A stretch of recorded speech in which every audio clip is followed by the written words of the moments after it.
अगर आप चाहते हैं प्रिया म्यूजिक स्टूडियो चैनल का ऑडियो वीडियो सबसे पहले आप तक पहुंचे, तो लाल कलर का सब्सक्राइब बटन दबा के चैनल को सब्सक्राइब कर लीजिए और हाँ, बगल में जो बेल आइकन है उसे दबाना मत भूलिएगा।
हमरो माजा भेटाई हो, धीरे धीरे पातर कमरिया जाकर होई जाई हो।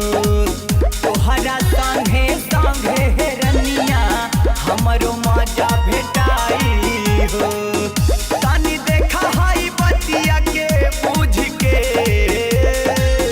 तू उठावा ना काला दूध के रहा साटला मंगरा